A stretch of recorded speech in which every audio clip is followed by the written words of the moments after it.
Superb uptrend मिल गया Saturday को special session में। और निफ्टी ने हाई बना दिया 22547 का। ये फ्यूचर्स की प्राइस है। और ऊपर में आगे जाते मुझे 22800 तक का भी मुझे टारगेट दिख रहा है। ये 60 मिनट्स में ये एक्चुअली तो शुरुआत हुई है, पर ये कंटिन्यूअसली ऊपर गया था, तो ऐसा भी हो सकता है कि वापस से रिटेस्ट करने के लिए आए और शायद ये 2200 तक का भी लो बना के then it can move up. जितना कंसोलिडेट करता जाएगा और ऊपर जाएगा तो अच्छा है एक्चुअली हमारे लिए कि वो स्लोली स्लोली बेस बनाते हुए चल रहा है।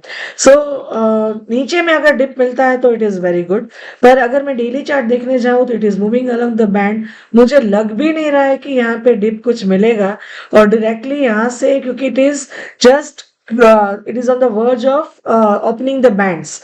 तो यहाँ से तो ऊपर पूरा जाने की प्रोबेबिलिटी दिख रही है मुझे। Each and every indicator it is just showing us the starting of steep rally. Technical setup दिखा रहा है। We never know about the triggers coming, तो वो तो देखना पड़ेगा। अदरवाइज ये सब कोई खराब ट्रिगर नहीं आता है। तो ऊपर में मुझे 22,800 तक का भी टारगेट दिख रहा है। तो this is there on the daily chart, 60 minutes chart and weekly chart.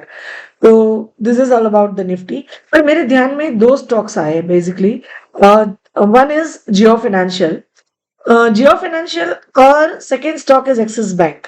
दोनों को मैं डिस्कस करना चाहूंगी क्योंकि दोनों में टेक्निकल कंडीशंस तो अच्छे है ही, पर कुछ फंडामेंटल्स चेंजेस भी आने वाले हैं। तो first of all let us check Jio financial. Jio Financial is going to be added in the BSE all cap and large mid cap indices in the major index, and this change will be effective from March 18।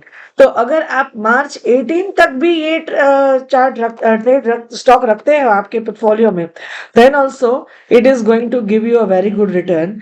मैं Jio Financial का technical देख लेती हूँ पहले। Yes, Jio Financial में just अभी शुरुआत हुई है। Price is at about 329। This is a 60 minutes chart. Everything, each and every indicator is showing us कि यहाँ से जस्ट ओपन ही हो रहा है ये बैंड। और मैं अगर डेली चार्ट देखने जाऊं तो डेली चार्ट में it was at major support. 4% शायद बढ़ा था सैटरडे को। और ऊपर में मुझे नजदीक का टारगेट दिख रहा है, वो 348 का एक रेजिस्टेंस दिख रहा है। So we can consider 342 as the first target.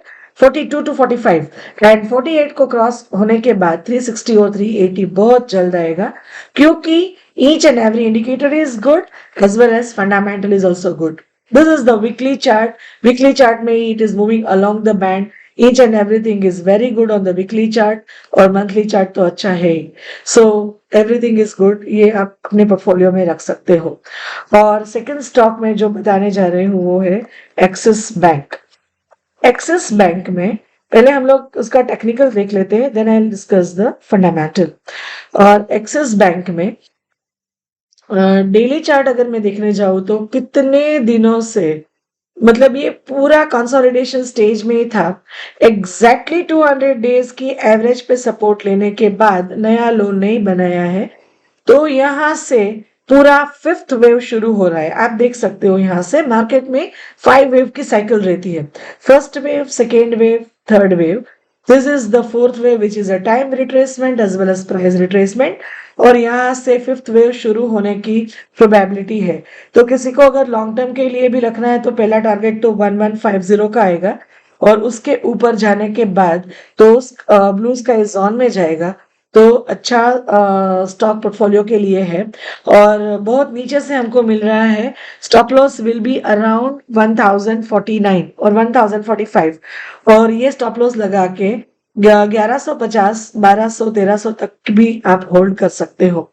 तो इसके पीछे सेकेंड थिंग क्या है कि जो इसमें क्या फंडामेंटल चीज है जो ये ट्रेड को फास्ट मूव ऊपर जाने के लिए हेल्प करेगी, तो दैट इज कि प्राइवेट लैंडर एक्सिस बैंक ने पैसे रेज करना है 4000 crore through non convertible debentures, and the base issue is at rupees 1000 crore and green shoe option is worth 3000 crores. So जैसे कि उनको फंड रेज करना है तो it is profitable for the stock, so you can buy and put this stock in the portfolio and earn fast return.